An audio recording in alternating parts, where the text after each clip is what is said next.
everybody, welcome back to Crime and Cocktails. I'm Willow, and if you're new here, every week I do a new true crime case and make a new cocktail. So if you like that kind of stuff, just like, comment, and subscribe down below. And without further ado, let's get into this case.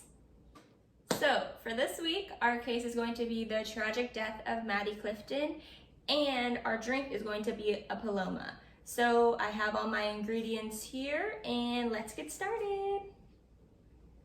All right, so Maddie Clifton was born on June 17th, 1990. She lived in Lakewood, Florida with her parents and her one sister. At the time of her disappearance, she was 8 years old. So the case begins on November 3rd, 1998. Maddie had gone outside to play in her local neighborhood, and her mom said that she just needed to be home before dark and home before supper. So that's what she did. She was out playing. It was a normal day for her. She usually played outside. It was nothing out of the ordinary for something for her to do. So on this specific day, she went out to play, and by the time it was supper and getting dark, Maddie hadn't come home. So her parents and her sister immediately jumped on it. Her sister biked around the neighborhood, calling Maddie's name with no luck. So her parents eventually called 911 and filed a missing persons report. And right away, everybody rallied around them. So for the next few days, people from the local communities, neighbors, random people that did not know Maddie at all, gathered around and helped for the search. So they put up missing person flyers. Like I said, people were searching for her. They offered a $50,000 reward, and over the next couple of days, it actually bumped up to $100,000. They did press conferences. They were doing everything they could. Since there was nobody around when Maddie disappeared, the police had no leads. They had nothing to go off of. Nobody had seen her. They didn't know if it was like an abduction, if somebody she knew had lured her into a possible kidnapping. They had no idea. It was really endless possibilities. So the first person that they suspected was a man. He had lived in Maddie's neighborhood, and 15 to 20 years prior, he had been arrested on 2 counts of sexual assault. So they were looking at him as a potential suspect, but they gave him a lie detector test and he failed. So that was more motive for them to think that he actually had something to do with it. But his alibi checked out. He had an airtight alibi and everything checked out. So he was pretty much released and taken off the suspect list. And adding to that, both of the sexual assault cases were dropped. So after that, they really had no idea what happened to Maddie. They had no idea who to go to. They had no idea where to start. They had no idea what to do. So this brings us to 6 days after Maddie's disappearance. Maddie's neighbor, Melissa Phillips, she was going around her house cleaning and ended up in her son's room, Josh Phillips. And she noticed that there was kind of a foul smell coming from her son's bed. And he had a water bed, so she was thinking maybe something leaked, got into the carpet, because when she got closer, she saw that there was a stain in the carpet. So she's thinking the water bed's leaking. It's probably got into the carpet, probably was there for a while, started to smell. So as she got closer, she lifted up the bed frame, and there was Maddie's lifeless body underneath her son Josh Phillips' bed. So as soon as that happened, she runs out to the police, because the police were set outside Maddie's house, just searching for her, being there for the family. So she immediately goes to the police and she tells them, I found Maddie. She's unfortunately dead underneath my son's waterbed. So immediately they go to Josh Phillips' school and arrest him right away. So for Josh, he was able to get interrogated because the parents were consenting, and they interrogated him for a few hours. He ended up confessing to the murder of Maddie Clifton within a few hours. His version of what happened on November 3rd, 1998 was that Maddie Clifton had come over to his house, knocked on his door, and asked if he wanted to play outside. And he was a little hesitant because the rule of his house was that he wasn't allowed to have anybody over when his parents weren't home. And so he was a little hesitant, but agreed. He went outside, and so him and Maddie were playing baseball, and Maddie had thrown the ball. Josh had hit it, and it flew right back to Maddie, hit her in the eye, and she was screaming, crying, rightfully so. Her eyes started bleeding, and Josh went to comfort her, but Maddie would not stop crying. So for Josh, he was afraid that his parents were going to come home and he was going to get in trouble. Josh feared his father. He said that he was abusive, he was an alcoholic, he was a drug addict. He was pretty much the worst possible human on earth to him. None of these claims have been substantiated by anybody else. The mom hasn't come forward saying she was abused, none of his friends, none of his family. So these words were coming from Josh. For him not to get in trouble, he thought he would drag Maddie into his house, and while he was dragging her, her pants did come off, which plays into a little later. Her pants did come off. He dragged her into his house, and that is where he strangled her with the telephone wire and hit her repeatedly with a bat. So after he's done that, he shoves her under his waterbed bed frame, and that is when his father comes home. He goes downstairs, talks to his father for a little bit, and comes back upstairs, and he hears Maddie still making noises. So he's assuming she's still alive somehow. So he gets her out from under the bed, slits her throat, and stabs her 11 times. So making sure that she was dead. I feel like that's a very gruesome crime, and it's a bit of an overkill, but that's neither here nor there. All right, so on July 6th, 1999, Josh Phillips went to trial.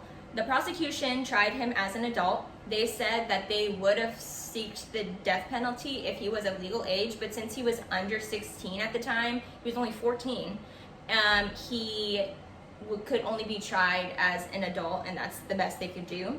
So the trial starts, and basically the defense team sucks. Bluntly, the defense team sucks. They did not bring any witnesses to the stand. I mean, they didn't have any witnesses, but they didn't bring any witnesses. They didn't have him testify. They didn't have anything. They hoped that their closing argument would wrap the case and set Josh free. So the closing argument basically said, let me read the quote. The closing argument, all that was said was, quote, Maddie's death was an act that began as an accident and deteriorated through panic and madness. Which, the madness part, I think definitely ties into that because, as I said before, I think it was an overkill.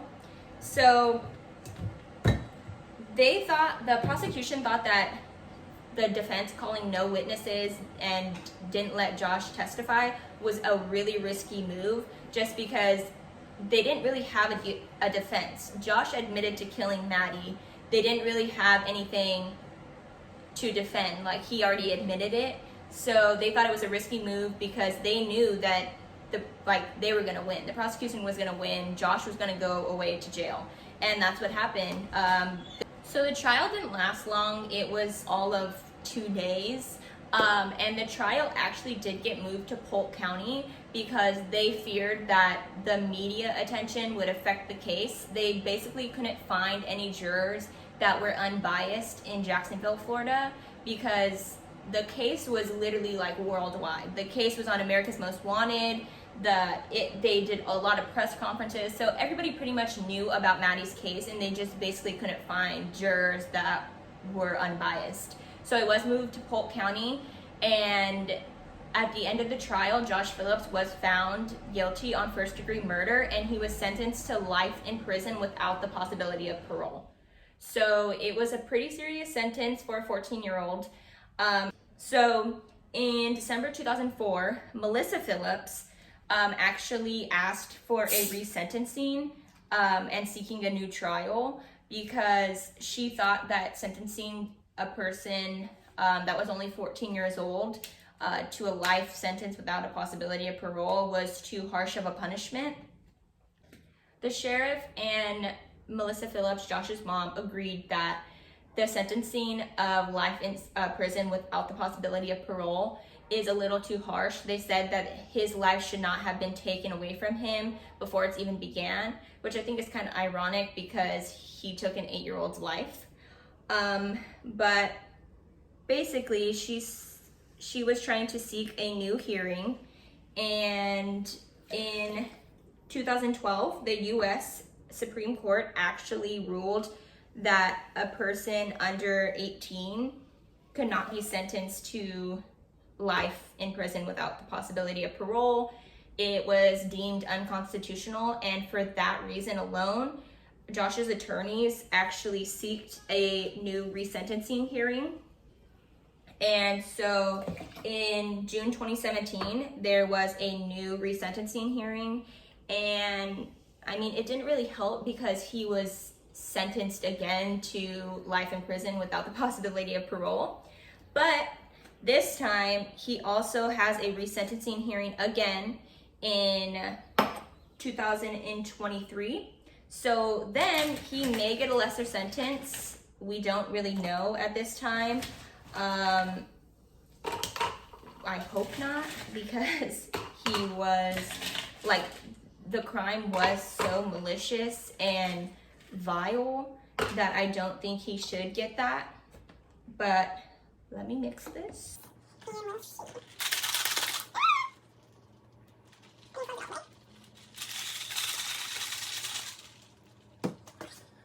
I'm back.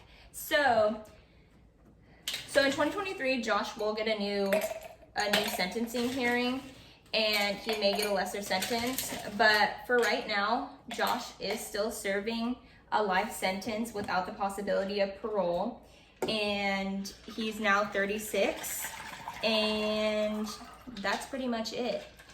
He killed Maddie because he was fearful of his father, and that's his excuse. So, and that's the case. He's still serving his time. In 2023, he might get a lesser sentence, but that's it. The family has spoken out, Maddie's family, and says that they don't want him to get out, clearly. A couple days after Josh's resentencing, his dad did die in a one-vehicle car accident, and that is the first time that Maddie Clifton's mother reached out to Melissa Phillips, which is Josh Phillips' mother, and basically expressed her condolences. But that was pretty much it. That was the only contact that they ever had. And yeah, that's it. My opinion is that he shouldn't get out.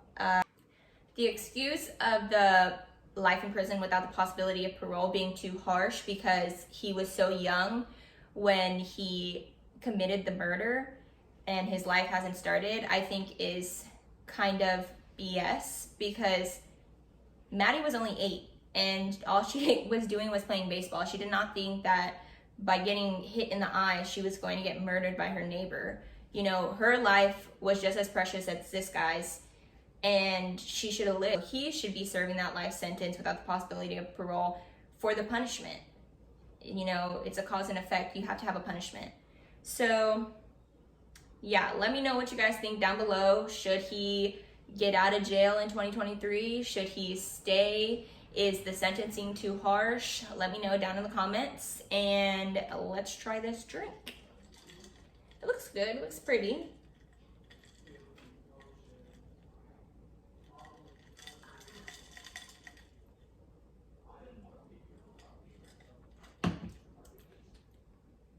That's really good. I think it's like equal parts. That's really good. I did not expect that, but I do like squirt, so maybe that's why. But that's it for me this week, guys. Let me know if you have any cases you want me to cover, and let me know what you guys think down below. And that's it for me this week.